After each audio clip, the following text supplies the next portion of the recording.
Hello, everyone. It is Sunday night, and we are coming to you live from inside of Bat City Comic Professionals in Bradenton, Florida, to wind down your weekend. As always, I am your host, Shannon, aka Small Press Shann, here to talk to you about all of this week's small press and indie new releases. But of course, before we do that, we have to start it off by talking about how we're going to wind down our weekend. So this week, we are drinking Broadside. It is a Cab Sauv from Paso Robles, California.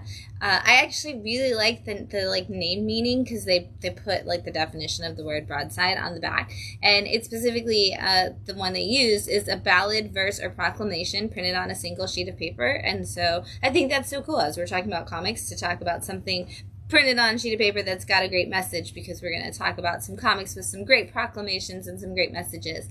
But this wine is supposed to have tasting notes of blackberry plum, black currants, and dark chocolate. And it is from our friends Mike and Ash, who, if you came for Burger Day when we had the free burger cookout, you might have met Mike. He was grilling up the burgers with our volunteer Alex. So we're gonna give this a try. I've actually had this sitting for a minute, and I'm like excited to see what it actually tastes like. So I'm gonna give it a go.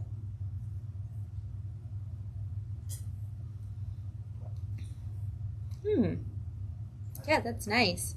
Yeah, I like it. We were just having this conversation, or I was having this conversation last night with some people who were like, oh, I really like red sweet wines. And I was like, I really like red wines that are like zero sweet. This is definitely one of those. It does have the jammy aftertaste, though, which I really like, which I guess is coming from a lot from that blackberry, because blackberry jams and that richness of that flavor are really good. But this is a very nice wine.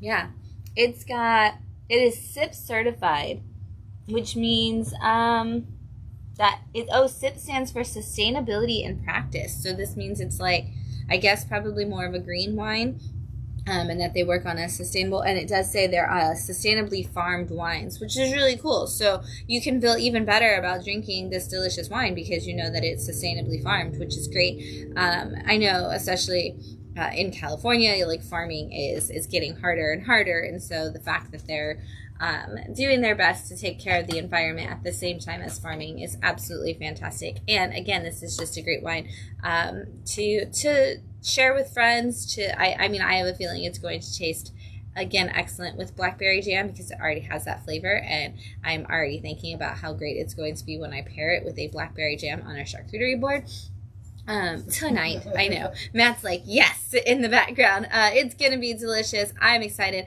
But before we can get to there, we're gonna talk about some comics. So I'm gonna slide our bottle of wine to the left just a little bit. If you're hanging out with us tonight, winding down your weekend, or just chilling, watching at home, or if you're watching this later on YouTube, please let us know. We love to have you drop in the comments that you're here, but also we want to hear about what you read this week and what you're really loving, whether it came out this week or not. Just books that you read that you're really excited about, or books that are about to come out that you're really excited about. We want to hear all about it, what you're loving, what you're excited for. So drop that in there and let us know. The other thing, we have a lot of stuff that just happened this week at Bad City, and a lot of stuff that's coming up, and as always, I just want to review those things for you too. So this last week, I already don't remember past yesterday, because yesterday was one of the coolest days at Bad City.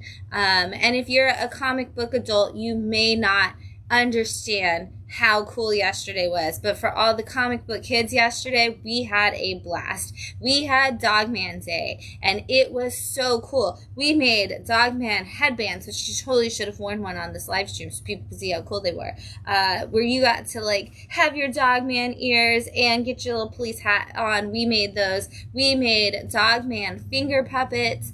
We got to get the coolest Captain Underpants universe names, and they were hilarious done by Professor Poopy Pants, and it was great to see everybody giggle. And congratulations to all the comic book parents who played along with that, because they got way more into it than the kids at some points, which was really great.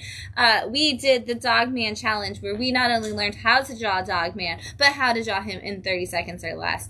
We made our own comics. We got to color the Bark Knight and Cat Kid. We had photo booth where you could take your pictures, and if you did, please tag us at Bat City Comic Books wherever you are posting those pictures for friends and family to see, because we would love to see them. But we also had even more fun, because we had two great buddies, like groups with us. One, we had our friends from Descent into Gaming. Shout out to Lauren and Tristan for coming out. They brought all kinds of games for you to buy, which was really cool. Thank you to everybody who supported Descent into Gaming. But they also sat up in our classroom and let you play Dogman games all day, which was super cool. I got to see so many friends made in the process of playing Dogman games. But Tristan also took out some of the Dogman card games outside, the Flip-A-Rama game, and challenged people and showed them how to play the Dogman card game out on our new patio furniture. So it was really cool to see more friends get together and play that game there, which was a total wild game in and of itself, dangerous as it could be. It's kind of like playing a battle for those of us who are older and didn't have a Dogman game when we were kids. It's like Battle meets Go Fish. It's crazy. And Memory all at the same time. But we also had, not only do we have Descent into Gaming, and again, thank you so much to them for coming out, but we also had our amazing friend, cartoonist Anthony Pizzo, out there doing free sketches for kids. Absolutely free, which was totally cool. Anthony sat there and drew probably more Dogmans than all the rest of us who were out there all day drawing Dogman. Cat Kid, Little Petey, even Bluey, and of course some fan favorites that were requested. So thank you so much to Anthony for coming out and volunteering not only your time but your art for the kids. It was so great. And thanks as always to our volunteers, Alex and Santiago, for getting into the fun and having a blast. Mr. Santiago definitely had fun making Dogman headbands with everybody, and I think he secretly liked it because he got to color as much as they did, and it was awesome to have. We also had a ton of other great things happening last week, but this week we have even more fun coming your way. So this week we have, I'm trying to think, oh my gosh, we have the awesome, incredible group from Also Youth coming out this Thursday to hang out with us, which is going to be so much fun. I can't wait. We have the Bradenton Marauders Fan Appreciation Night this Saturday, the 31st. We'll be out there handing out free comics. It's going to be a wild game. It is 9 innings of winnings. I have no idea what that means and what the Bradenton Marauders are giving away, but you're not going to want to miss it. It's going to start a little bit early. Like, gates are going to open a little bit earlier so you can take part in all of the fun, so make sure you get there early. If you are interested in going to see that game, it is the last firework night of the season, which means it is also a night that can benefit Bat City. So if you are going to go to the game, if you go to www.batcity.org, aka our website, you can find on the bottom of our homepage a link to buy tickets to this weekend's Bradenton Marauders Fan Appreciation Night. And when you buy those tickets, a percentage of those proceeds come back to Bat City for the kids programming. So if you're going to go anyway, buy a ticket through there. Plus, not only do you get to go and see the fireworks, but you're going to get one of those sweet hats with the new Bradenton Marauders logo on it, and a drink voucher with your ticket. So why not do that and support Bat City and the Bradenton Marauders all at the same time? Also this week, I will be out at the Rocky Bluff Library Saturday before the game during the afternoon for their career fair. So if you have kids or teens and you want them to just get to see some of the great careers that are out there, it is a free event at the Rocky Bluff Library where people are going to be talking about how they got into their jobs, what kind of jobs they do, what their job entails, and all kinds of cool stuff that kiddos might want to learn along the way about career paths that they might not have thought of. So we're going to have some cool stuff for that. We're going to be out there from 2 to 4. You can be out there as well because it is a free event to go out to the Rocky Bluff Library over in Ellington and just get to talk to some cool people about some cool jobs. And there are some cool jobs on the list for sure.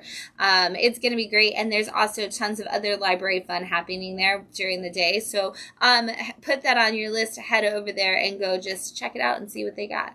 And you should check out that library anyway, because they have a super cool library and an awesome staff. So that's just some of the things. Make sure you're checking our Facebook and Instagram. Our events calendar for September, well, it's already up here in the store, will be dropping on our Instagram this week, as well as all of the events getting loaded to our Facebook page. So keep an eye out for all of those cool September events coming your way, including the Badiversary party that will be coming your way at the end of September, which is going to be us celebrating our 2nd year in Bradenton and 6 years of Bat City overall. So come out for that. Not only are we celebrating that anniversary, but it will also be local comic shop day, which means there will just be tons of great fun coming your way. So keep that in mind on your calendar. It's going to be a fun time.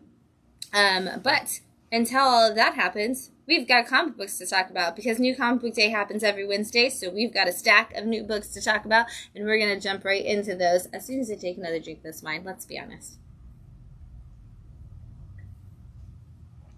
All right, so we're going to kick it off with Local Man, issue 13 from Image Comics. This is possibly the end of this story arc. It definitely had feelings of like you could end the whole thing, but they're not going to. They're going to give us even more. I'm so excited. If you haven't read Local Man yet, there are trade paperbacks. There is at least a trade paperback for the first arc, and probably for this one coming soon. But this is the story of a guy named Crossjack, who is a superhero in essentially a 90s Image superhero team up, and he gets fired from that because he makes some really bad decisions, and now he is forced to go home, and he learns very quickly that that's not necessarily ever a good thing.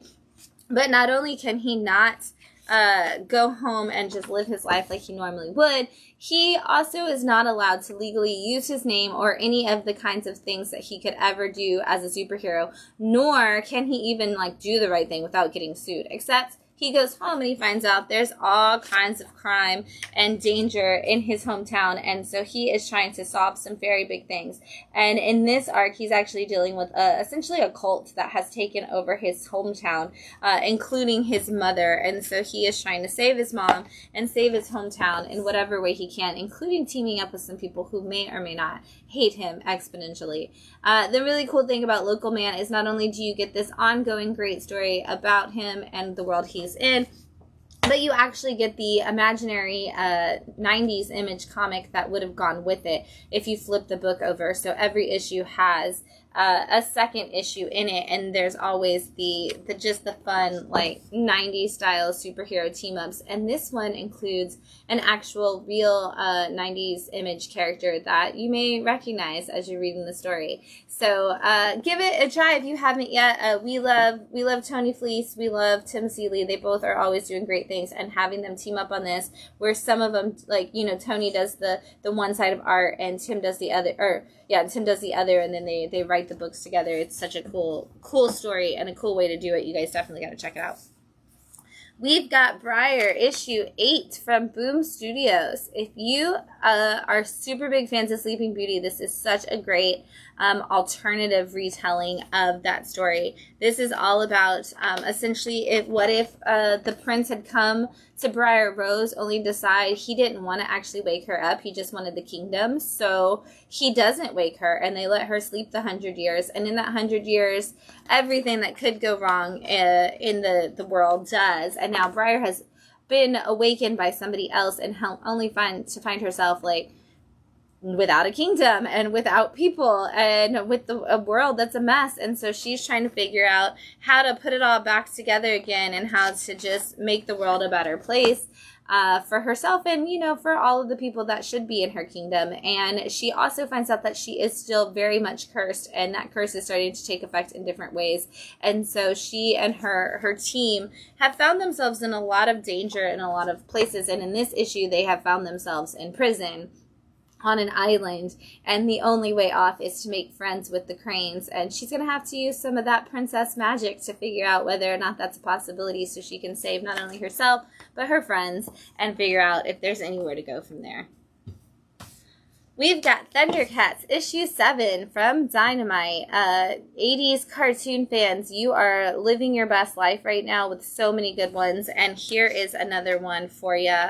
We are in a place where the Thundercats are on a third Earth. They are no longer on Thundera. It has been destroyed. Lion-O has been aged up from a young cub to an adult who realizes that he has responsibilities. But Wily Kit and Wily Cat have not been aged up, so they are kind of like, we still want to be kids, we want to have adventures, but now Lion-O's bossy because he's an adult. And so in this issue, they decide they're going to go off and investigate this planet on their own, even though they've been told not to do that because all kinds of mutants and other dark and dangerous creatures are along this world. They make some bad choices. It ends up with them in some dark and dangerous places, and the two of them have to figure out how to rely on each other and maybe actually make some adult decisions.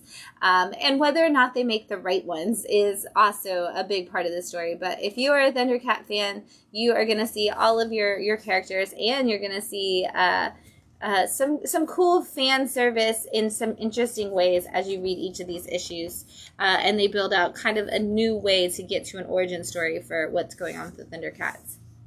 We have the return of Black Cloak, I guess I should say the Eisner-nominated Black Cloak with issue 7 from Image Comics.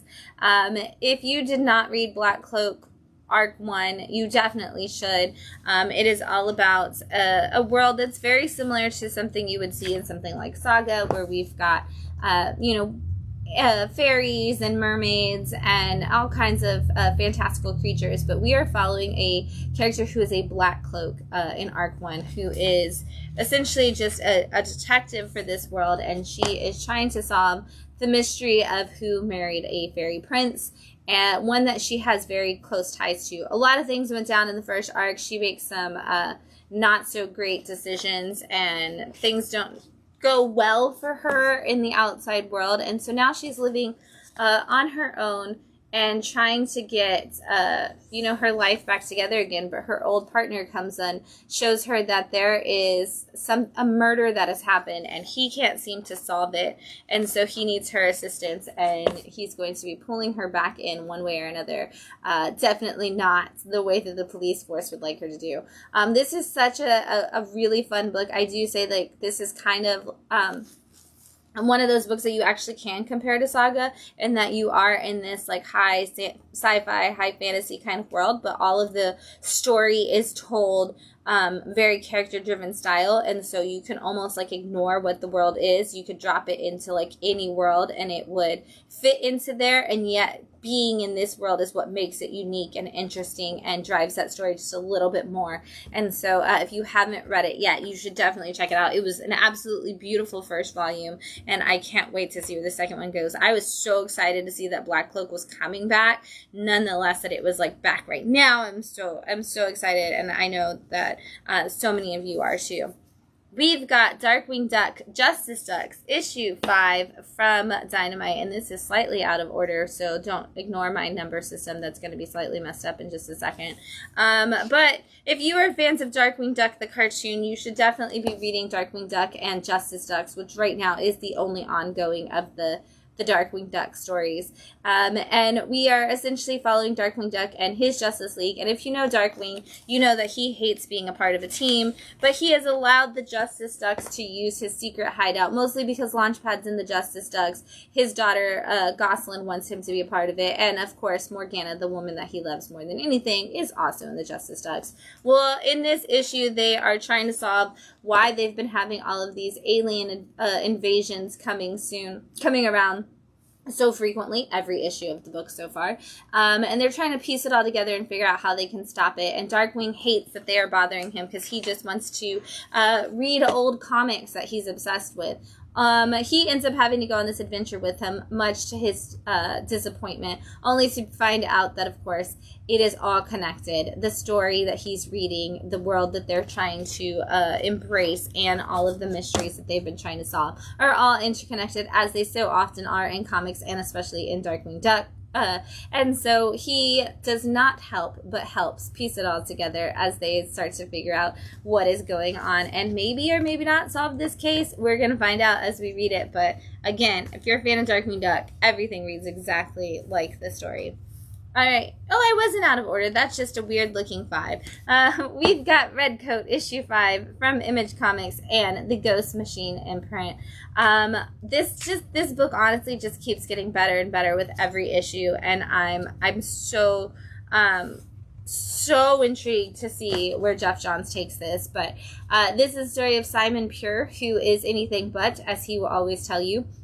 And he is a red coat soldier from, obviously, the war so long ago. But he is still around because he is immortal, because our founding fathers, who were trying to give themselves immortality, accidentally gave it to him. And now he is still here much later in time, not in our time period. We are actually dealing with him having to save America in a very early time. In fact, a young Albert Einstein is currently chasing him around, trying to get him to save the world, because he has a sister who has had visions of what is to come, and the only person who can stop it or start the problem is, of course, Simon Pure, who is never one to make the right decision, but he is trying to do just that. And so he has gone to another immortal who he thinks will be on his side, even though they are long-term ancient enemies, and he is going to have to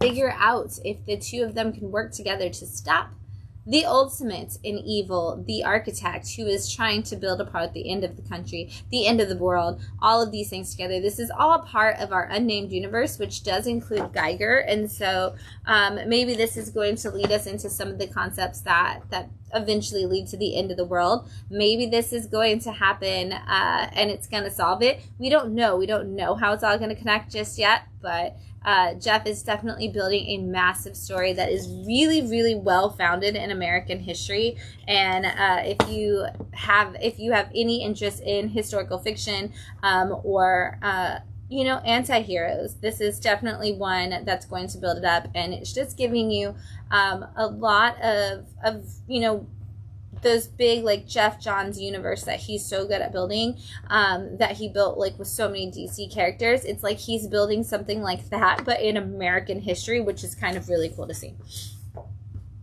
We've got When the Blood Has Dried, issue 5 from Mad Cave. This is a little bit of a wrap-up week for Mad Cave, as a couple of their series are coming to an end.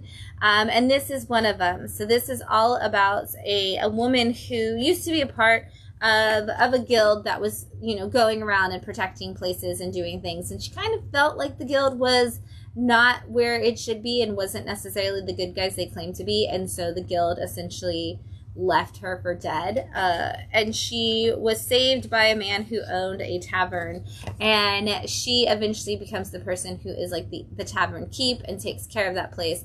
And in the early issues, the guild that the very same guild that she left comes to the town and tries to claim her tavern as a place for them to meet, and she challenges them to a very above bar, like, perfectly normal duel, in which it's like, hey, you pick the competition and the terms, and we'll fight and we'll take this out. And if I win, I keep my bar and you find a different town or a different post.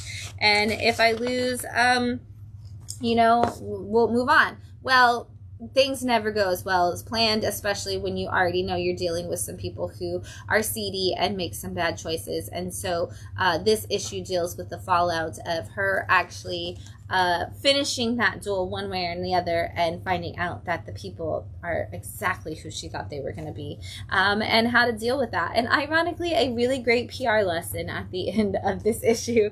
So really fun story. I'm not usually oh, give me the big guild, D&D level, adventure story, fantasies and things like that. But this, I love how small and yet massive this story could be, when you think about it, and just how it's just about this one person and her friends, and her just really wanting to protect the safe space that they've created over the years for those people, and how much she's willing to do just that. We've got Morning Star issue 5, also from Mad Cave, and also wrapping up. This is such a crazy book. And honestly, I've come to the end, and I will tell you, this is still such a crazy book. This is all about a woman and her kids. Her husband had gone out. He was a forest firefighter, and he went out on a mission, and he didn't make it home.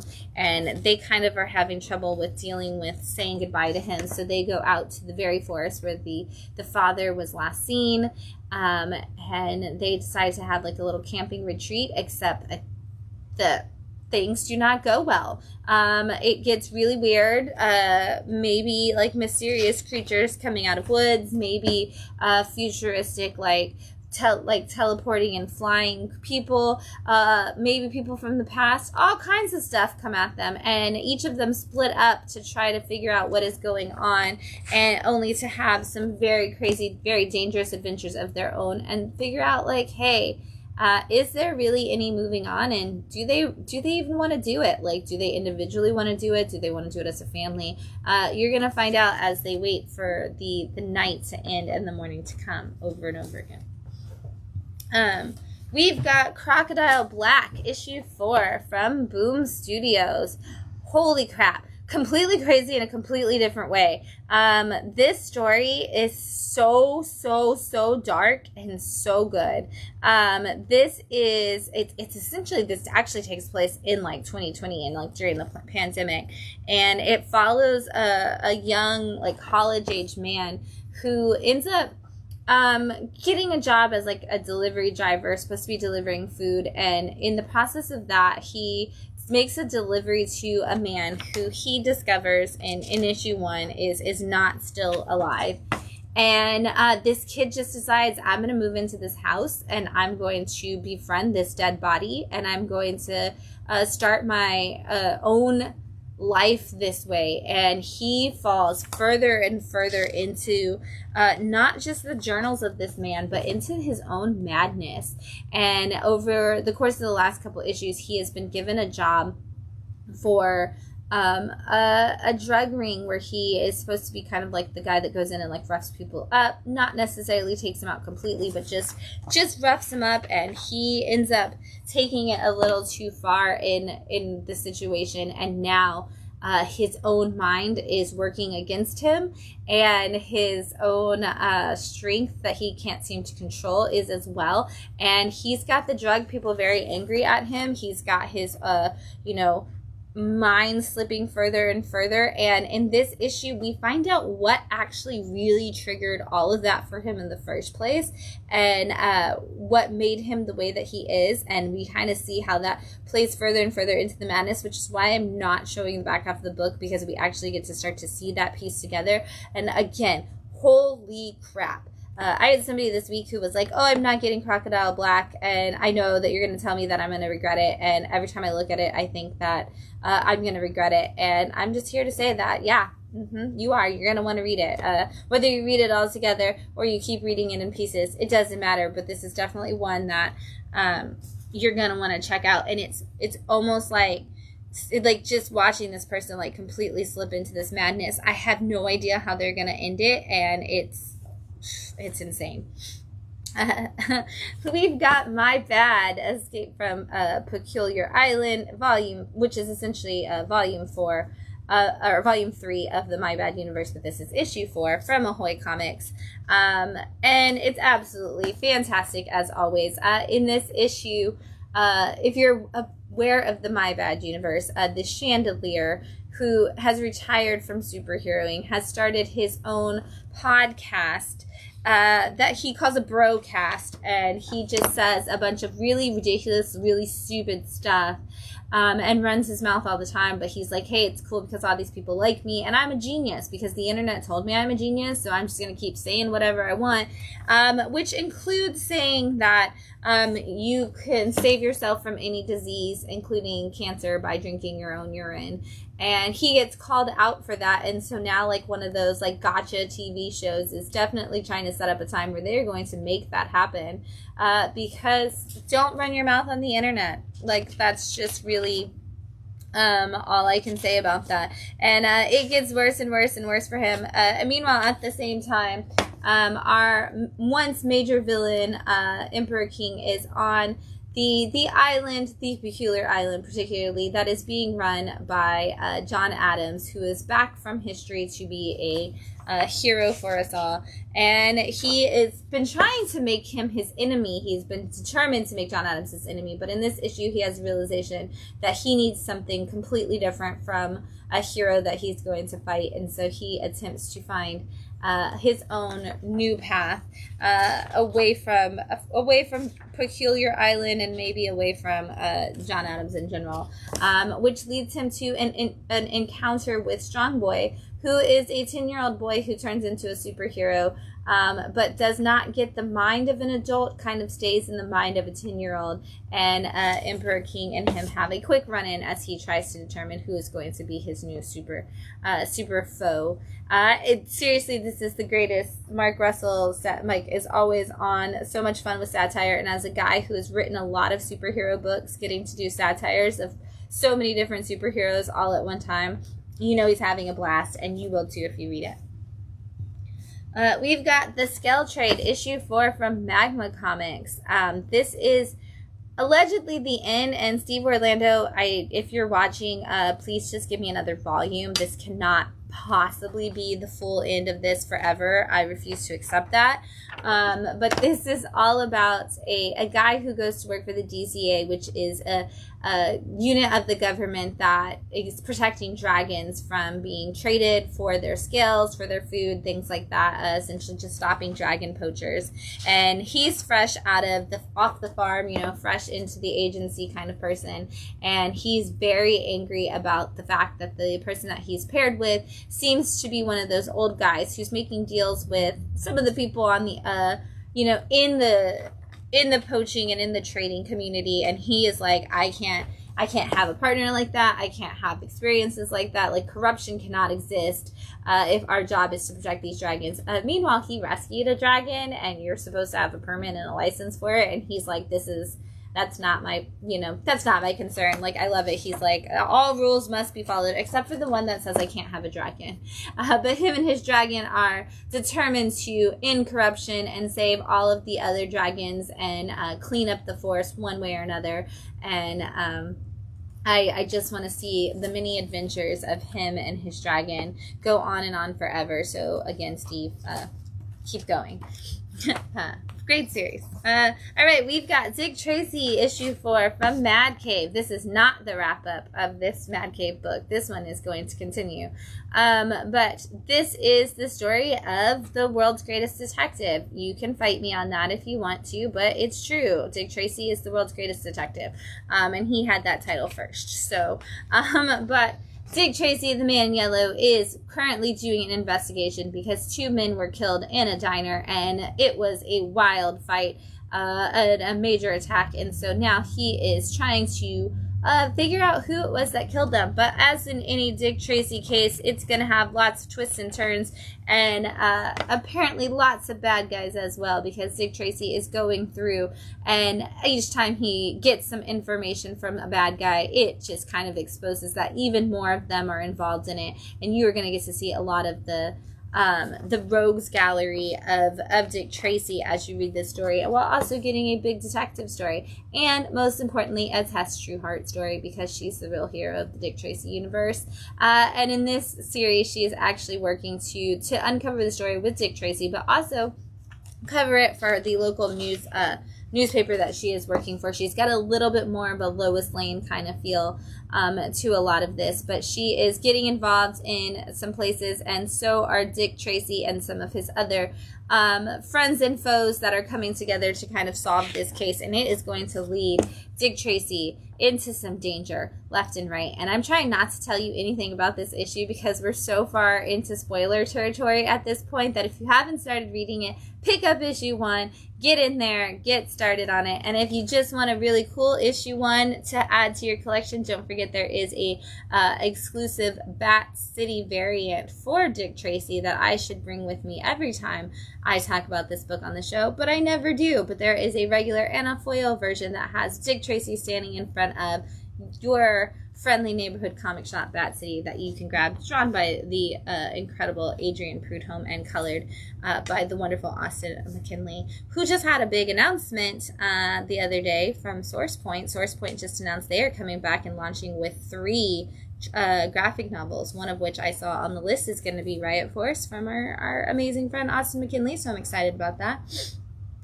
We've got Blood Squad 7 issue 4 from Image Comics. I just really like all these 4 issues because they've got the August 4th date in the corner, so it just makes me really happy. But if you are... Because it's my birthday. If you are a fan of Local Man and you have not grabbed Blood Squad 7, you definitely want to grab this as well. This is another one of those, like, what if 90s heroes from Image were put into the modern society. But this is like, hey, in the 90s, these heroes were the big celebrities and they were like the hotshot team. You could find them everywhere all the time. But, you know, things didn't go, like, aren't the same as they were in the 90s. So 3 decades later, we're building a new team, some of which includes people coming back from that original team, some of which is new people that are taking the place of like the original versions. But as they go to team up and they are trying to launch all of this with government approval and like all of that, one of the original members makes some really, really bad, we're going to call them murderous choices. And now the team has to go after him. But they're in the whole thing of like trying to launch the idea that superheroes are still okay and that like they're going to be helpful for the country and also like not get the country in trouble. And so they have to do it all strategically and then with some really big PR moves in and of itself. Again, the Broadside announcement of proclamations on paper is very relevant this week, but we are going to see a big knockdown, drag-out fight in this one that also shows just what each of the characters can do and what we want to do as we build out this team. And whether or not they can be trusted. Because at the end of the day, can any superhero actually be trusted to make the right choice for the regular people? Or are they going to get burnout and take on people as well? You're going to have to read it to find out. So, you don't go here. That is not where you go. You go way down here. Okay, next up. Why are my 2s way in order? Okay, next up we've got Destro issue 3 from Image and the Skybound Energon universe. If you're a fan of G.I. Joe, you recognize who this man is. If you're not a fan of G.I. Joe, this is one of the big villains in the G.I. Joe universe. He is the big mercenary who runs all of the guns. And in our Energon universe, he and Cobra Commander have actually found a lot of Energon, and they are using it to make weapons. And in the very first issue of this series, Destro is having like a big mercenary like weapons show and has brought in all these people who he wants to like buy stuff from him, but also to see just how much more powerful he is than all of them. And he's attacked by some people, and he assumes it's the only people who aren't there. Now, whether or not that's true, we are slowly figuring that out and piecing that together, but he has decided it is all-out war, and he is going after them himself. And in the process, he is now in the snow, in a blizzard, in a place, trying to figure out who it is that he's actually up against, and whether or not he's going to make it out is a completely different story. Meanwhile, his people are back at home and they're like figuring out like, hey, he might be walking into a trap because I don't think it was the people that he thinks it was. And I don't think Destro really knows what's going on. I think he's kind of like a little clouded by what he's trying to accomplish. But where is all this other stuff coming from? We still don't know. All of these series have been about 5 issues, and so we're about obviously about halfway through with Destro's story. So we're going to see not only what happens with him, but how is it going to connect to things like the new G.I. Joe that's launching soon, to the Transformers universe a little bit more, and even maybe to the Scarlet series that's going on. We're going to find out. We've got Self-Help issue 3 from Image and the Syzygy imprint. This was such a good issue of an already great book. This is the story of a guy who is recently out of prison and doesn't really have, has a terrible track record, I guess I should say. But he just happens to look exactly like the world's biggest self-help guru. And while he is working as an Uber driver, essentially one day, something goes wrong, and now he has been filling in for said self-help guru in a very crazy off-the-wall Prince and the Pauper kind of situation. This issue, though, takes us back a little bit and kind of shows us how he ended up in prison in the first place, and what it was that he did, and the partner that he had in that situation, and the family that they built together. And we kind of see that he has some high stakes of his own that he's been holding back from us. We also see the secretary / business manager of the self-help guru has figured out that he is not who he claims to be. And she's like, look, I don't care. I don't want to know what happened to the other guy. I just want you to not cost me my job or my life or all of the money that we're making. And you've got some dangerous people who are after you now, and we need to figure this all out together. And so he is now going to go through essentially the self-help guru training classes so he can become that guy, because if he doesn't play the part exactly well, he will not make it, and neither will any of them. This is such a cool book, such a great concept with an interesting premise and characters that you're, like, every character that's been introduced, you're like, this character totally makes sense to this story, and it's just a little bit different from what you expect from, like, the trope of the character, that it kind of moves it perfectly forward while also giving you, like, this unique twist on, a classic tale, so it were. We've got Plastic, Death and Dolls, issue 3 from Image. I'm excited. This is a prequel to Plastic. So if you never read Plastic, it's totally fine. You don't have to. Honestly, you should start here and figure out why you're going to love Doug Wagner's, like, big epic story that is Plastic. But Plastic is all about a man who is a serial killer, and in the future version of Plastic, the series that's already come out, he has a doll that he absolutely loves that gets stolen, and he John Wicks all of the people essentially to try to save that doll. This is the prequel to that, and we are kind of seeing, like, why the doll matters to him. We are seeing what starts his connection to dolls. We are also seeing what starts him off on his serial killer path. And all of the choices he makes are, for him about kind of, like Dexter, in that he wants to stop people from being bad people. And it's like, anytime you hurt an innocent, whether that's an animal or a person, he's got something to say and possibly something to do about it. And he has his own little quest that he is dealing with right now, because he has found that someone has been hurt in his presence, and he is trying to figure out who it was that actually did it, and he's getting kind of frustrated because he can't figure it out, so he's kind of getting a little sloppy with some of the kills he's doing as he's just kind of moving through people quickly to kind of solve this the puzzle. But he does get to have some conversations with the FBI in this one, and it's interesting to see. Honestly, this is like a modern, like, not as dark version of Psycho, because he does have the mom that he speaks to and the connection pieces like that, and it is all mom related as well. And so if you are a fan of that, and you always and you wanted more of a story, and this almost feels like if you watched the Bates Motel show, and it was just specifically like Norman on his own, and he's like starting to come into this like killer phase, and you're kind of getting to see flashbacks of what it was like with his mom and how he got there. That's kind of what we're getting with this this volume of Plastic, and it's so good. You definitely should check it out, especially if you're a fan of Plastic, or if you were a fan of plush or vinyl, which is my favorite of the stories, but definitely check it out. Up next, we have Robot and Girl, issue 3 from Keen Spot, which means that I also have some really cool stuff to tell you about right after I talk about the issue. But this is one of our favorite books here at Bat City, and it's really just because it is so wholesome and happy and wonderful. It is all about a robot who finds himself obsolete. He's an older model, and he's just, preparing himself for being salvaged for parts. And in the process of that, he meets a girl who actually may be like in her 20s or so, because she does live on her own. And he meets her, and she's just holding a sign for free hugs out on the street. And she's like, all about people being good to each other.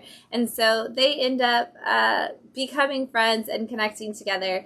And they've just kind of so far just dealt with, you know, day-to-day life. And in this issue, she's kind of talking about how she actually makes money and how she's able to survive. And part of that is that she takes part in gaming competitions online, and that's how she wins some money. And she is determined to try to find a way to win a little bit more money so she can survive just a little bit better. And Robot's trying to help her figure out how that's going to go.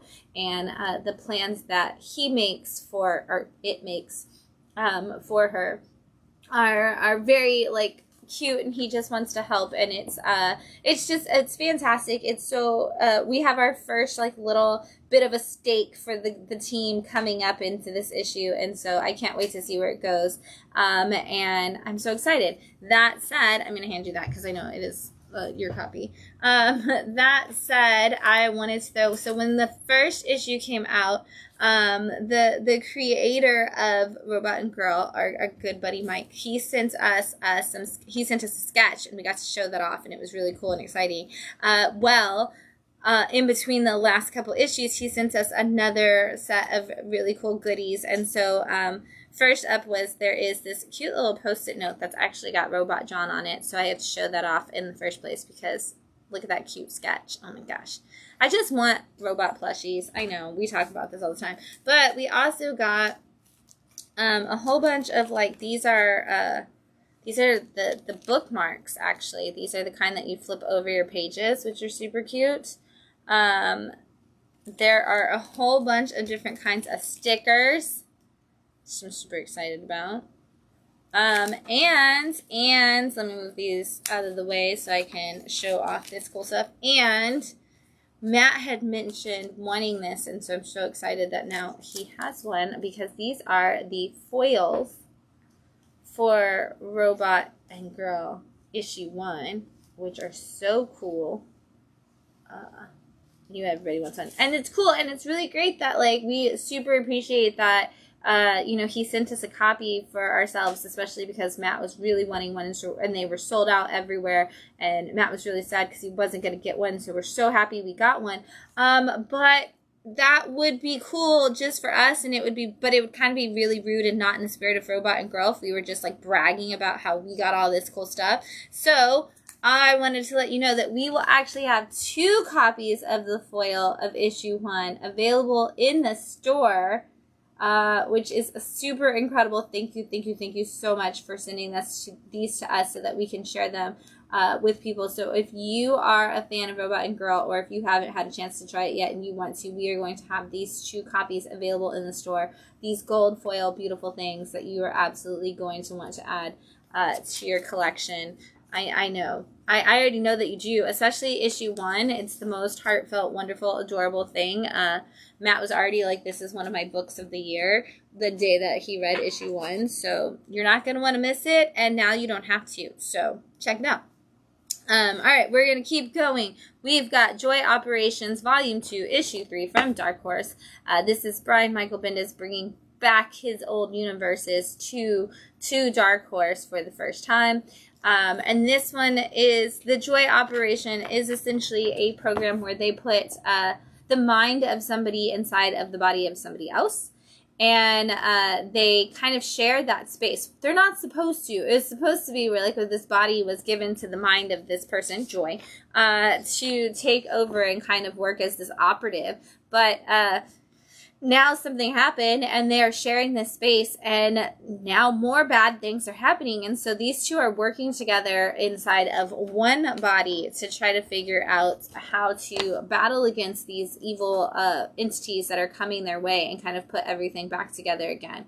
And this is one of those books where it seems very much like, as you pick it up and you go into it, you're like, oh, I've never read Joy Operation before. Like, I don't think I can read this. I'm going to be super confused. But Brian's actually doing a really good job of putting in exposition that explains all of the other, the original volume of Joy Operations, to kind of give you that information.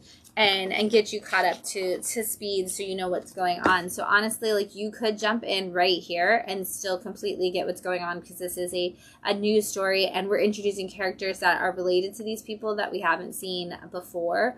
So it's giving us a brand new story and a brand new set of stakes, but also perfect exposition for those who may have missed it. So if you're just looking for like an action spy thriller kind of story that's more like on the action side than the spy side, this is definitely going to be one for you. We've got Lawful, issue 3 from Boom Studios. This book is such an interesting, like, fresh concept and such a good story, honestly and truthfully. I'm super loving this book. This is all about a world where people are, like, supposed to be good and they're supposed to make the right choice. But if you make the wrong choice, even just slightly, like even a white lie, like, or a lie of, like, you almost forgot, like you say, like, oh, I didn't do that. Like, you could end up with monstrous pieces, like, forming on your body. Like, for our main character, he's getting scales, but his best friend is turning into, like, a tiger, essentially, with horns. And it's like, once you get to a certain point, they no longer consider you human and they consider you a beast. Well, beasts are thrown over the wall and out of the community entirely.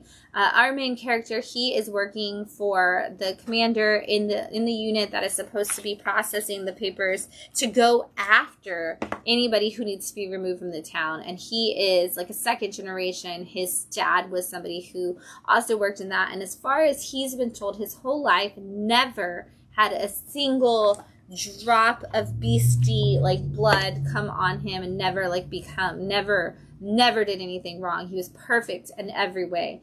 Well, our main character has also discovered at the end of the last issue and the beginning of this issue that that's not humanly possible, and also it's not entirely true, that maybe the people who are higher up have found a way to remove and cure people who are having this happen to them, but are keeping it for themselves so that they can remain in power. And he is trying to figure out how he is going to, I'm not going to show you that because that doesn't spoil it. He's going to figure out how he is going to stop these people and kind of expose them, and also save, like, his family and himself and his best friend and everybody that's just, like, getting mistreated. The stakes get higher every issue. He gets more and more solved into this, but also he learns that, like, what is being good and what is not breaking a law are not necessarily the same thing, more and more. That being lawful and being just are two completely different terms and experiences.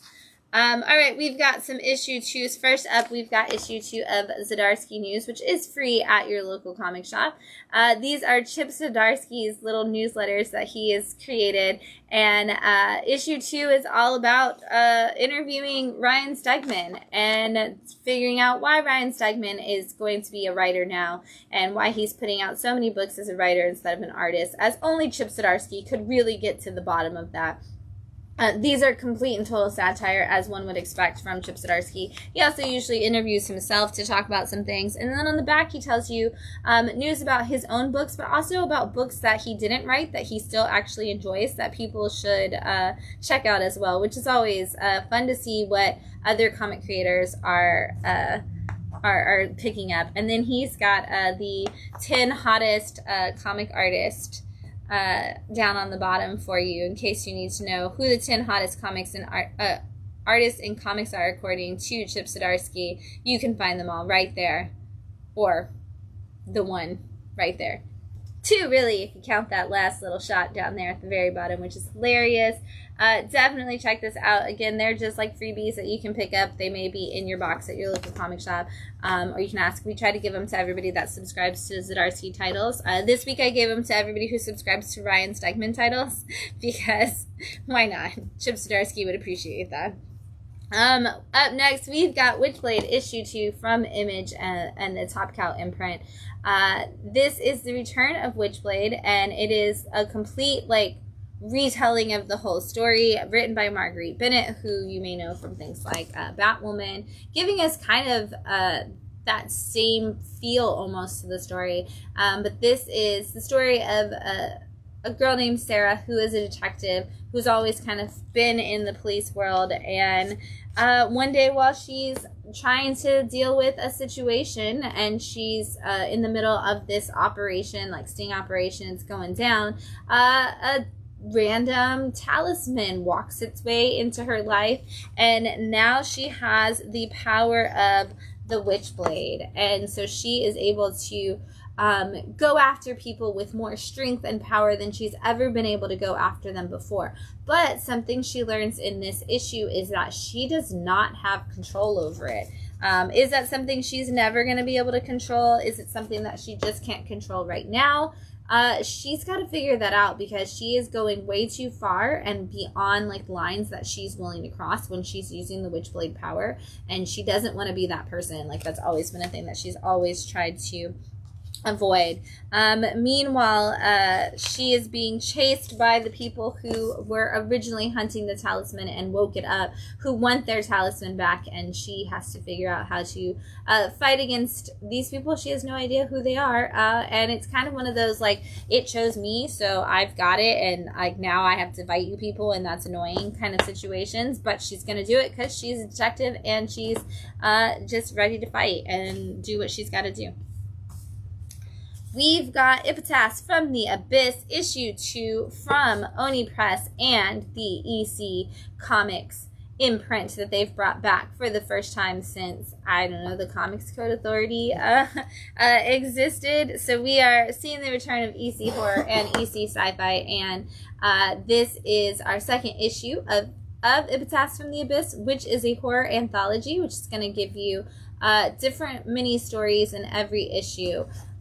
And in this one, we have a story, first of all, about a guy who is working with the criminals, and he is the criminal, and he's got a guy, the leader of their group just has all of the best ideas, and he wants to support that guy and his best ideas as well as he can, and so he tries to figure out exactly how to get into his head and make sure that those ideas can get from beyond just his brain and to everybody in the world.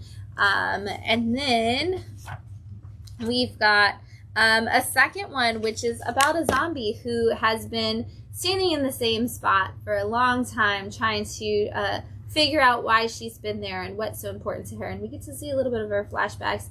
We get to see a little bit of her future. I love a good cyclical story, and that one does such a great job of reusing some of the same lines over and over again to really tell its story.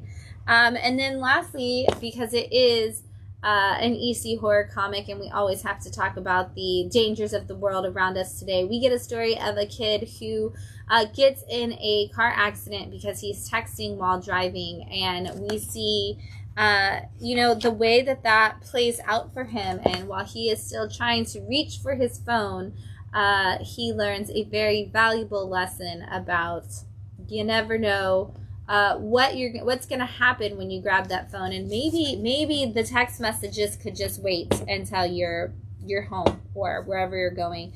What is the Department of Transportation's thing about don't answer the text what is it? Don't text and drive, arrive alive. That's the Department of Transportation's thing, and I really feel like there's somebody out there that's going to take this comic and just put that on it somewhere.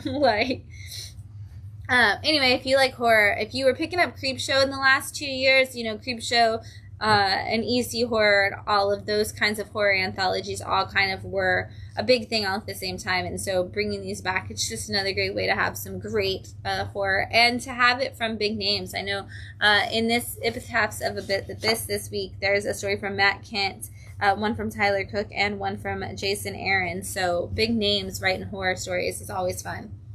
All right, we've got the Luchaverse Catalyst, issue 2 from Massiveverse. If you are a fan of wrestling and specifically Rey Mysterio, this is comics from him and about him kind of situation. But this is, I guess they're more about him. I don't think he's actually writing them, but I don't know. I could be wrong. I don't know what his real name is, so it could be.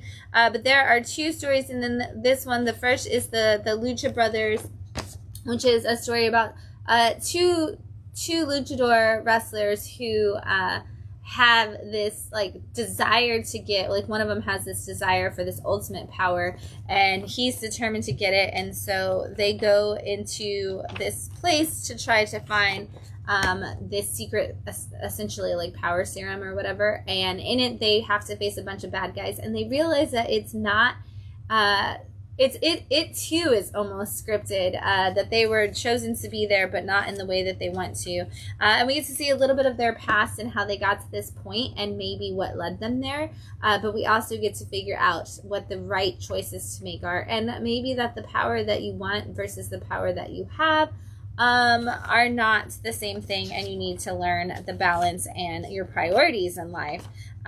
Very much so. And then we get a second story that is about Solar and Super Astro, who are two superheroes who are also luchador wrestlers, and they have been living on Earth and just kind of having a normal life, and one of them is constantly telling the kids the stories of those super adventures but pretending like they are not real stories, and then we get to see some of those adventures ourselves as we see them team up with the government to try to stop different bad guys, but they realize that what they're fighting for and who they're fighting with might not be the team that they want to be on, and they might not be doing it in the way they want.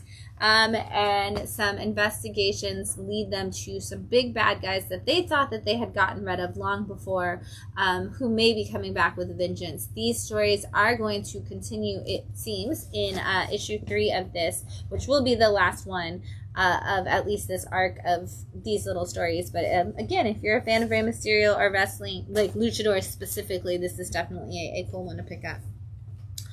Gerard Way is back in comics with Paranoid Gardens at Dark Horse, and this is issue 2 of that crazy story.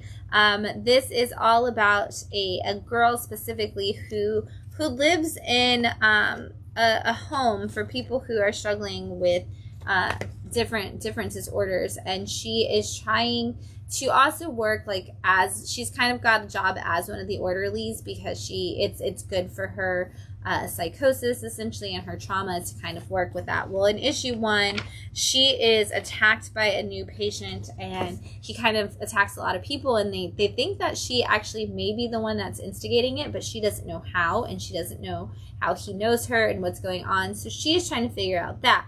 Meanwhile, we have one of the security guards at the gardens, as it is found to be having a secret and affair with someone who works there, and he's discovered by a doctor who is like, hey, I won't tell on you to anyone if you do me a favor and you pick up some people from the outside and bring them in that aren't supposed to be picked up, because they get a list each time, and it's like, hey, you can't bring outside people in who aren't on the list because the gardens won't allow it. And he's like, don't worry, like, we're gonna make it work, and that's where you come in. And so they pick up these people from the outside, and the garden does not like it, and we find out the garden has way more control over the people and the situation there, and what it is and how it's going to work, we have no idea still, and we will figure all of that out in the next issue or issues to come, because Gerard Way is building a very big universe in a very small garden very quickly. So if you were a fan of his Doom Patrol or any of his other like comic experiences, you're definitely not going to want to miss that. We've got the Powerpuff Girls issue 2 from Dynamite, and honestly, if you just need an adorable comic to lift your spirits, this is another one to add to the list. As always with the Powerpuff Girls, it's just so cute and heartwarming. But in this issue, Mojo Jojo has built a giant like statue, and the city is like, we don't know what's going on and what he's doing, so they send in the Powerpuff Girls, and the Powerpuff Girls are like, hey, do you have a permit for that? And he's like, since when are you the permit police? And he gets so mad about it that he decides he is going to enter their dream worlds and attack them there and figure out who they secretly are. So he goes to Buttercup's dream world only to find out that she is logic and planning and cunning even in her dreams. He goes to Oh my gosh, where does he go next? He goes to Blossom. Yeah, is it Blossom first? Is it Buttercup first? Anyway, I always forget the order of the names of the girls. Don't judge me. I'm terrible at my Powerpuff Girl knowledge. Give me just. I know. I'm not from. I always get it wrong, and I always feel bad.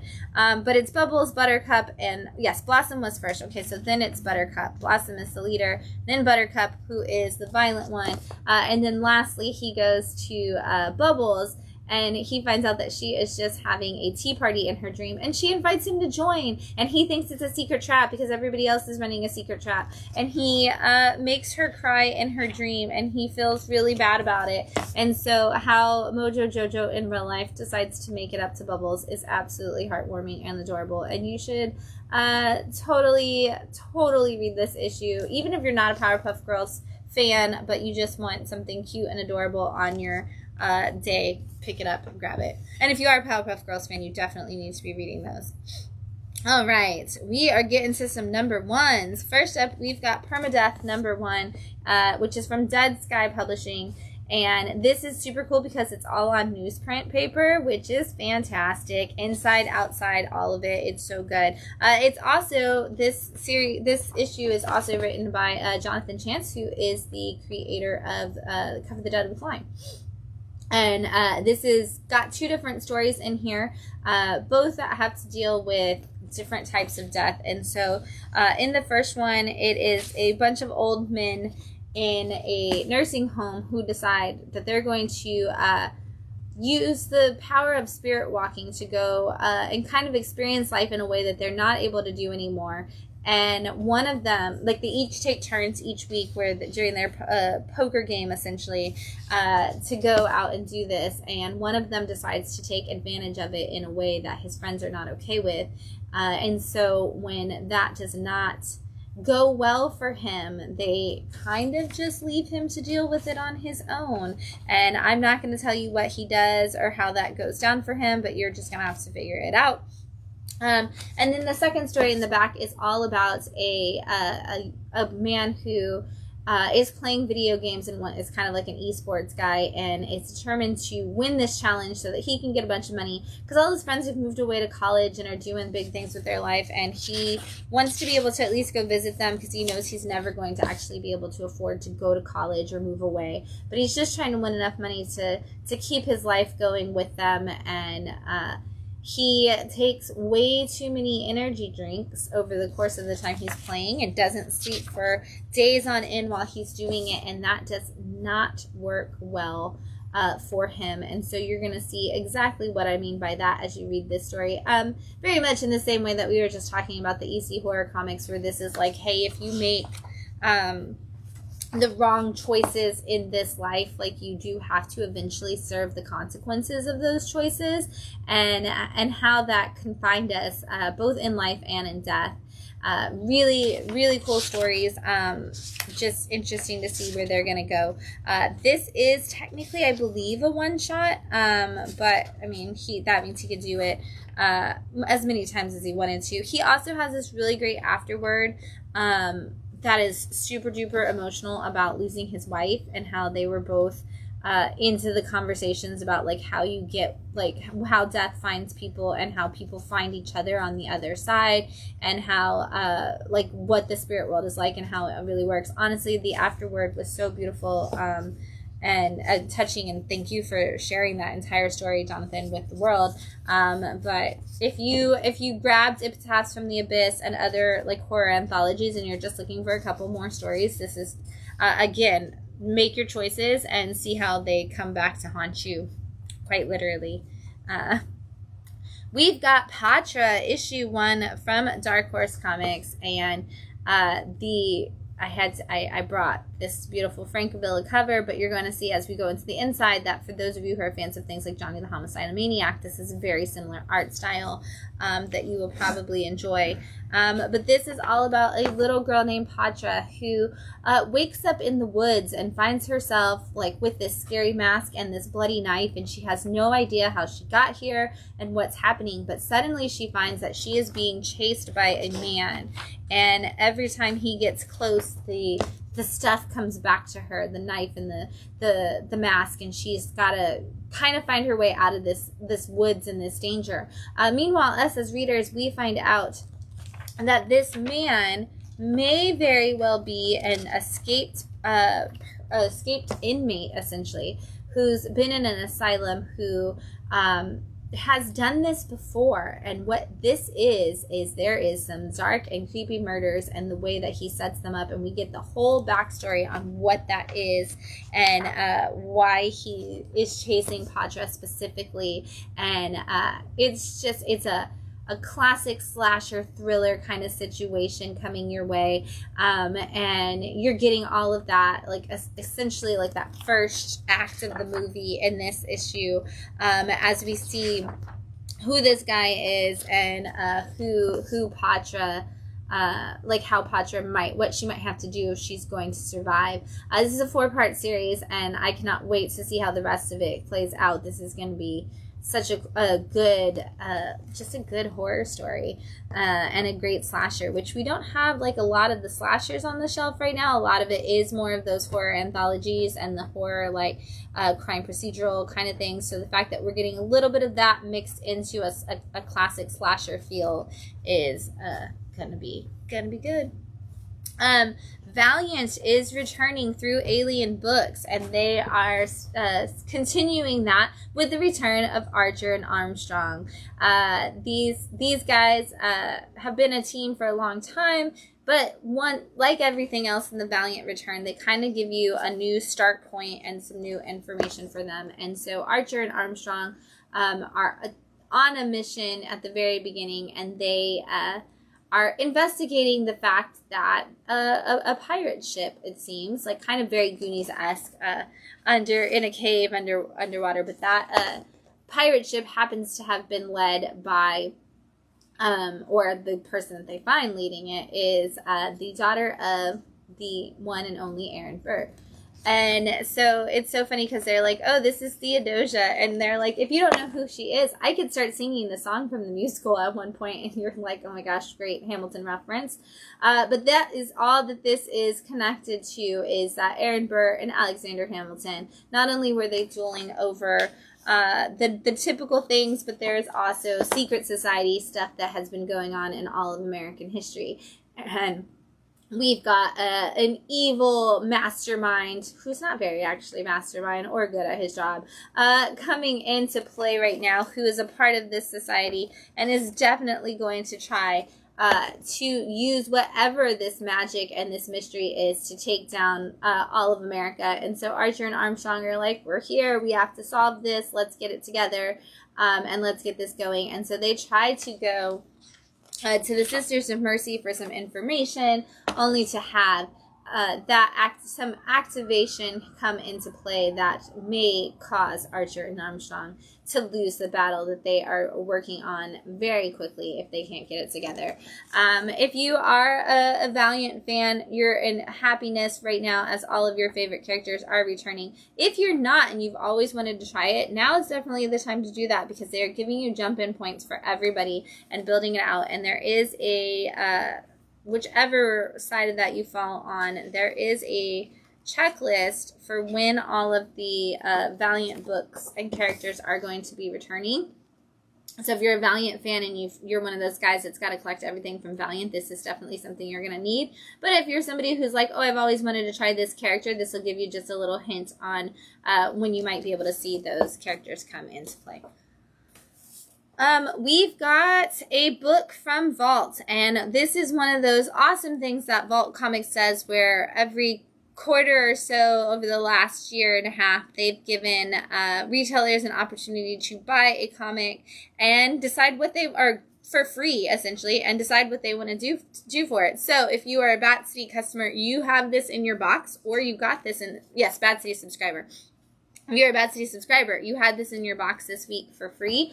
Whether you've been here to pick it up or not, it is either you've already taken it home or it's still waiting for you. We also do have a couple more around this up at the front of the store that you can ask for if you're not a subscriber and you just want to check it out. But this is something called Out Issue 1, and this is the latest horror book from Vault. And It's super cool. This is all about two teens who, when they were kids, one of them is like, my best friend is the devil, and he makes people do things, and he doesn't mean to make them do it. And we see a little bit about what that looks like as she almost jumps off the roof just by his suggestion, and it kind of seems like she can't necessarily control that. Then we fast forward to the future when they are teenagers, and they're both kind of just dealing with their own situation. Like, he's the town kind of hates him. He's the weird person. You're supposed to stay away from him. She's still best friends with him. They have, she has her own drama. Like, her sister is currently missing, or not missing, but didn't come home the night before, and she thinks that she's missing. And they just have their dad, and he's kind of an involved and yet absent father all at the same time. Like, he kind of seems like he's one of those that just is like, oh, everything's gonna be fine, and like, while he's there and he's connected in his own way, he kind of seems to be missing some stuff. And that stuff that we're seeing is that a lot of girls are starting to go missing in this town, and our main character is getting a little nervous because, like I said, her sister didn't come home the night before, but also, like, the people are just, seems like more and more are starting to disappear. And so her and her buddy go to work at night. They work at a convenience store, and while they're there, something happens and the power goes out and a mysterious stranger appears. And are we heading for a slasher? Are we heading for a psychological thriller? Are we heading for the devil and demons? I don't know. Are we heading for all three? Quite possibly. This left us with a lot of different paths that we could go down. Like, it could be like crime procedural. We're just figuring out like what happened to the missing girls and where they are, and maybe this is just completely human. This could be like demonic control. This could be like mystery of the other side. I mean, something crawled out of where, I don't know. We didn't decide yet, but I do know that this first issue was fantastic, and I cannot wait to see where it goes. It's a little bit thicker than usual, which is also super cool. That vault not only gives you the opportunity, and we're giving you the opportunity for this comic for free, subscribers, and like I said, customers who want to pick it up, but it's thicker, and it's not like a free comic book day issue. This is a full issue and slightly larger than usual. So if you did check it out and you want to get issue 2, please tell us. If you are a Bad City subscriber and you got this book for free in your box, if you came by the store this week and you picked it up for free and you checked it out and you're like, hey, I want to see what happens next, I need that issue 2, you got to let us know, because we don't know. And that goes for every issue 1. If you're ever like, hey, I picked up this issue 1 and I really love it, make sure you tell your store. Whether that's Bad City or any other local comic shop, they don't know that you want issue 2 just because you grabbed issue 1. Because we're all just getting a little taste at issue 1. We might want it, we might not. You got to let your store know, hey, I want to get issue 2. Hey, I want to keep going with this. Wherever it is that you decide you want to keep going, you got to make sure your store knows, because we order comics, and comics are not all returnable. This is completely different from the other side of the book industry. Not every comic is returnable. So comic stores order them. A lot of times they've got to take that risk, and they might be stuck with whatever you don't buy. So a lot of stores need to know what to get in advance. So let people know that you want it so they can get it. Or they won't order it at all because you didn't tell them that you wanted it. And then you're like, hey, did you get that issue? And they're like, no, I didn't get the book because nobody wanted it. And then they can't get it because the printers didn't print it, because the comic stores order a bunch of books, which is what makes the publishers print them. And they usually print most of the books to order, especially now with the high cost of printing. So you got to tell your store you want it as soon as you can, so that they know to add it to their order, so the publishers know to print it, so you can get it and read it and enjoy it, because there's so many good books. Why wouldn't you want them all? We have Standstill up next. This is issue 1 from Image Comics. I just thought this is going to be an 8-part series, which is super cool, because it was so oversized, like so thick, that I really was like, oh man, is this going to be a one-shot? And then I read it and I was like, this is definitely not a one-shot. And then now I'm like, wow, it's a whole 8 issues. That's gonna be great, because I really want to see where this goes. So this is all about a guy who is able to stop time, and within that he usually handles some situations. It seems like he might be like a mercenary, or at least like a time stopper for hire kind of guy who takes care of different issues.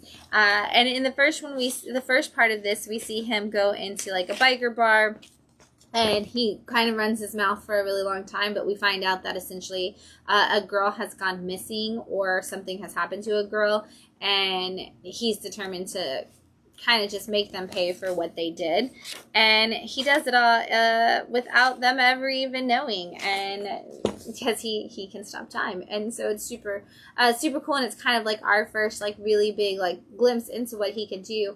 And then we see this kind of go back to the situation where he's just kind of explaining like a little bit of what he does, but we also go and flip over to a scientist who hasn't done anything with his life since one great invention, and his wife is now leaving him and is like, maybe you can figure it out, maybe you can find some other inventions that you can come up with, maybe you're just distracted and you need some space. And so we flip back and forth between that and this gentleman who is our time stopper, who just like I said, we get to know him, and we get to know him so well in this. Like, we see he's got some dark secrets, but he seems to have like a really good heart and really good intentions, and he really, really, really, really, really hates when people mistreat women.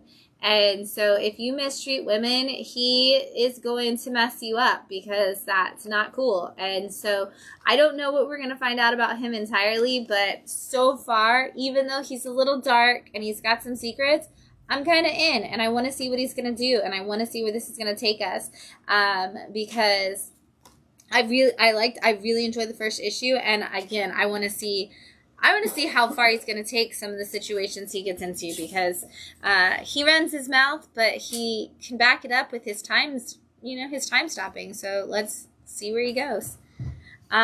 Huge Detective, issue 1 from Titan Comics. This is the book that did not go in any of the directions I thought it was going to go to this week, and I'm so glad that somebody else wrote it, because they did such a good job of telling me a story I wasn't expecting.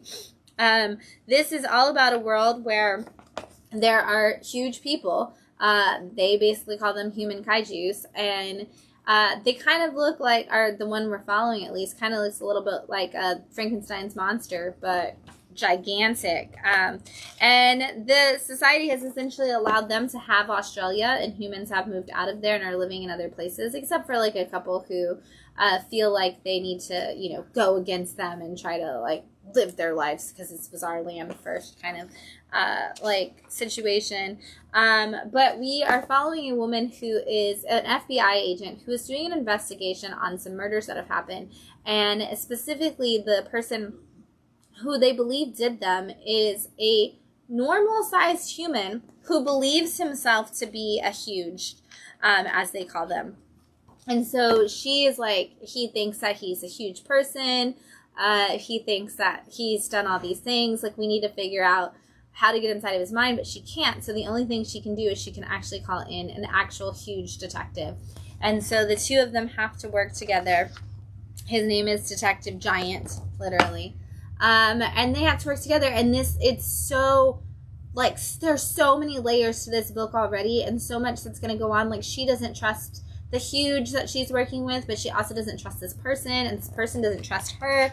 Also, like, we find out that huge people can hear each other's thoughts. Like, they communicate through like mind telepathy, and yet they can't do it with humans.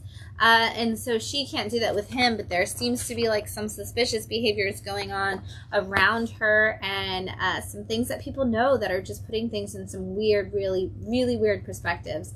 I'm really curious to see where this is going to go.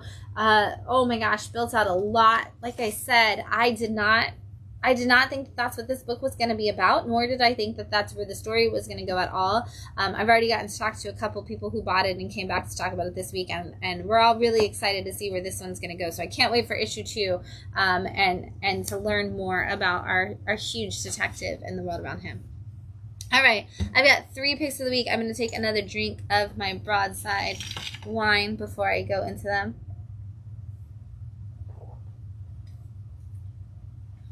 Okay. I'm going to slide that back over. Bum-ba-dum. Thanks again, Mike, because you're probably watching. All right, we've got 3 picks of the week. First up, finally it exists, and I'm so happy. We've got Red Light issue 4 from AWA, and this is the final issue of Red Light, a series that I think almost every issue made it into my picks of the week because it was just well written and surprising at every turn. But this is the story of a woman who is like an android, an AI, and she was made to specifically like live inside of a brothel where there's all these women, like essentially people can go, this futuristic society, to this brothel, and there's all these like AI robots that they can participate with. But she is specifically made to look exactly like the owner of the brothel's wife, who left him, who died, who something happened with. And in the first issue, she ends up meeting a young girl and learning about what it's like to be human. And because she is the only AI who has empathy and is able to kind of adapt and change because he wants her to be exactly like his wife, she realizes that she wants to get out of this world, and she wants to have a life, and she wants this little girl to have a life. And so over the course of the last 4 issues, she and the little girl hatched a little plan to save herself and the little girl. But in issue 3, they are brought back to the brothel, and we get all of the discoveries in this issue of what has really been going on this whole time, and what this man has been up to. And it's so incredibly good. It was such a great series of twists and turns. It was such great storytelling, but also it's one of those books that the whole point is to build hope inside of a character, and that character to build it inside of you. And just the way they did that in this issue and in this story wrap up was so good that I had to bring it back. But I also can't show you much more because I don't want to spoil the whole story for you. So just know that I really like this series, and because it is AWA and this is the end, there will probably be a trade paperback very soon because they're very quick on their trade paperbacks. Also because this issue has been like 6 months late, so the trade paperback is probably just around the corner if you need to read it. Speaking of endings that were fantastic, we have Blow Away issue 5 from Boom Studios. This has been a great psychological twist and turn story for a while. So this is all about a woman who is working doing research on birds on a cliffside, like across from like a Mount Everest kind of situation, like one of the highest crags to climb.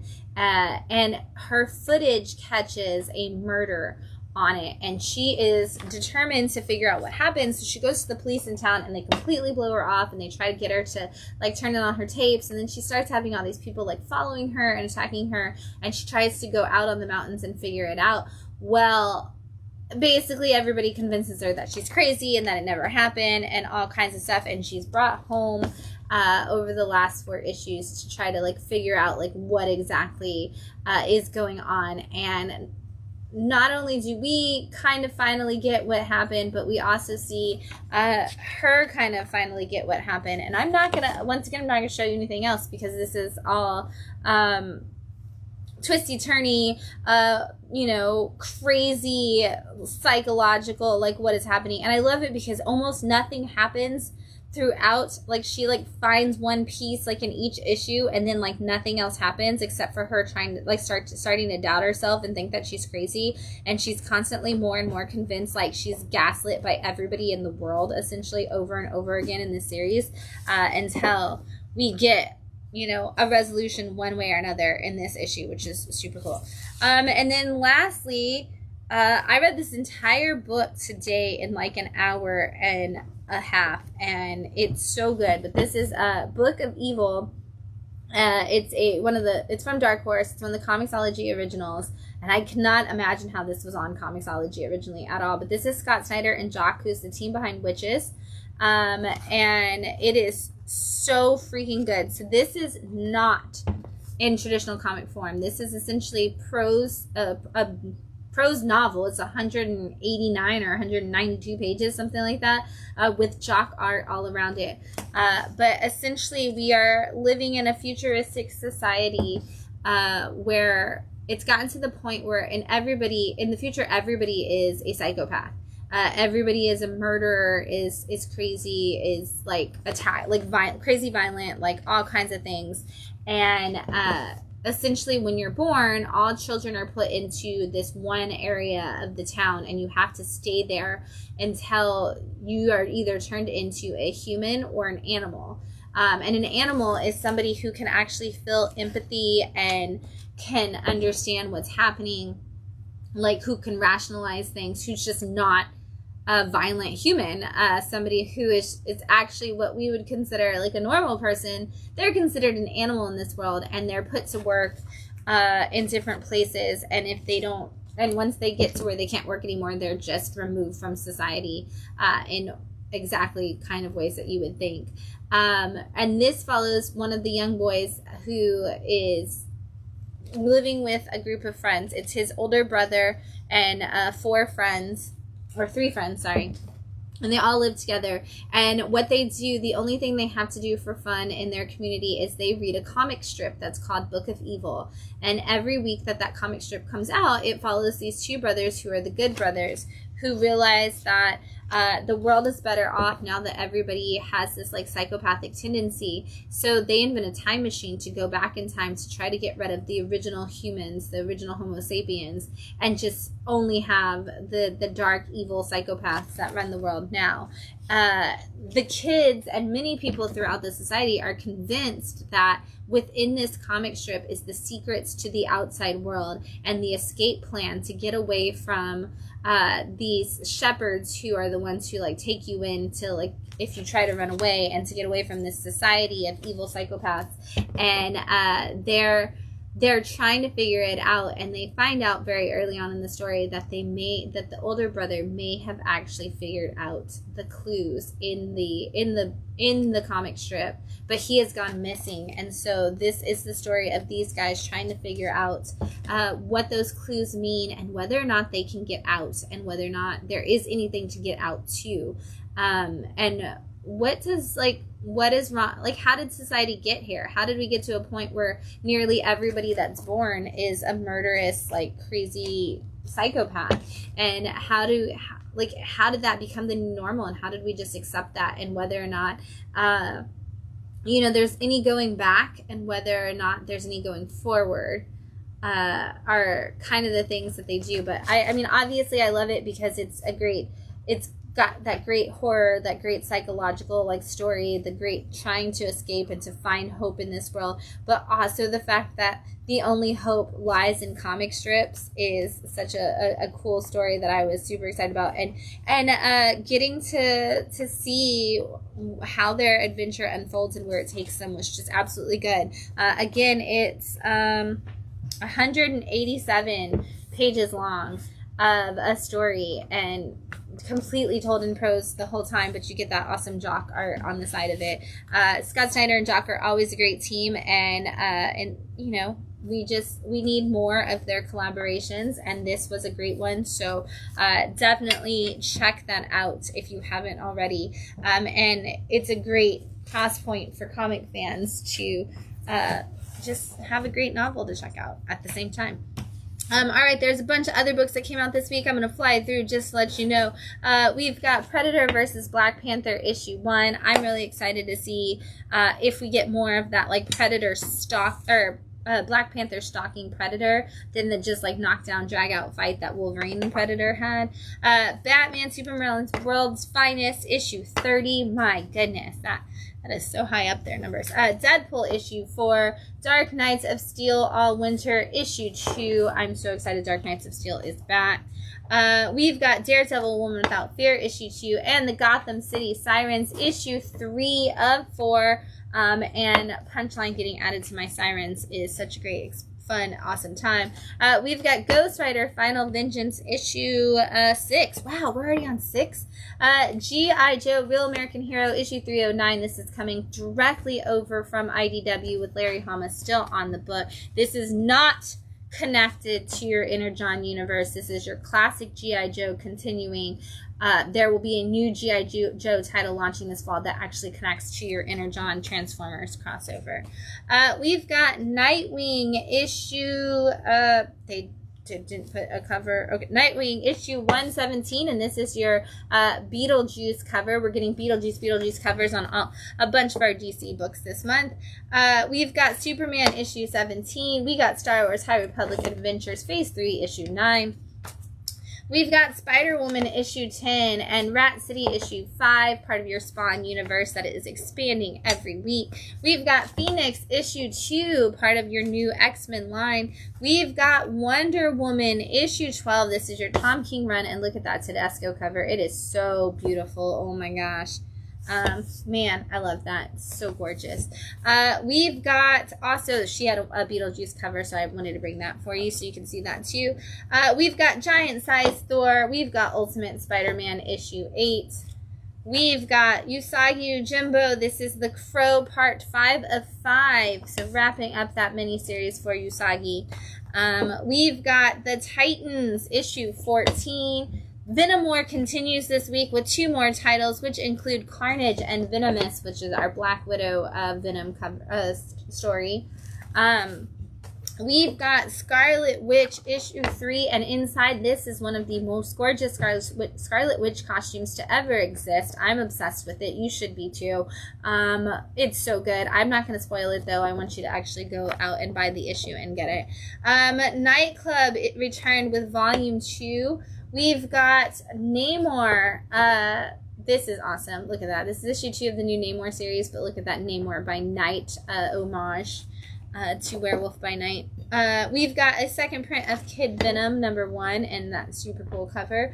And then Jenny Sparks is getting her own title from Tom King. So we've got a new Tom King taking a character that you may not remember from the DC universe and putting her at the forefront. This is a Wildstorm kind of related title. And then we've got Get Fury issue 4 and Conan issue 14, which just this cover alone made like multiple Conan fans very happy this week, because we're getting a character coming back that if you're a Conan fan, you know it from that cover alone. So I thought that was super exciting. We've got some great new graphic novels and trades in this week. We've got Occult Presence, which I'm really excited. This is what I'm reading tomorrow.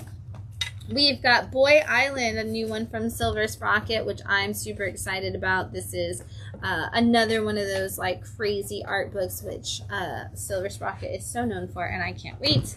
Also reading that one probably tomorrow. We've got Bear Pirate Viking Queen in. This is the complete 3-issue series that if you missed it, you can already grab it in trade. We've got Hunt for the Skinwalker in trade finally. So I know a lot of people were really, really into the series. It was flying off the shelves when it was coming out. This is this story of some, big alien invasions, and this is based off of the book that came out about it and the documentary series that also talks about true events. Yeah. So, and then we've got Cutting Season, which is a new Fantagraphics graphic novel. It is 16 short stories collectively showcasing the style and vision of New Delhi cartoonist Banu Pratap. And it is one that every Fantagraphics fan has picked up this week. So if you are interested in this book, you better grab it and grab it fast if you're a Bat City customer, because I am sure that it will not last long. All right. That's what we had come out last week. We're going to have a bunch more new books for you coming out this week, but we will have a different time for our Wind Down Your Weekend, so keep your eyes posted for that for next week. That's not going to be regular. It's just going to be next week's episode. We have a family visit, so we will be changing up next week's time. But that said, don't forget this week we have some awesome things going on, including that fan appreciation night at the Bradenton Marauders on Saturday, August 31st. Make sure you get your tickets. You can get them from the Bat City website, www.batcity.org, and a percentage of the proceeds of your ticket comes back to help sponsor our programs, but it also gets you a Bradenton Marauders hat and a drink voucher, so make sure you get it before it's too late, because this is the last firework night of the season, so this game might sell out pretty before the game. Plus, you don't want to miss the last fireworks night of the season. Also, this Saturday, I will be in the earlier part of the afternoon from 2 to 4. I will be at the Rocky Bluff Library for their career day. Come out, bring the kids, bring the teens, bring yourself. Just talk about some great careers with people and things you might not have thought about.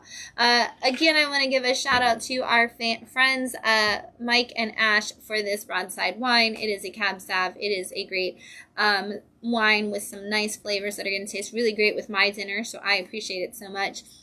As always, there are going to be some great books this Wednesday, so we hope we'll see you in the shop. But until then, happy reading, everyone. Bye.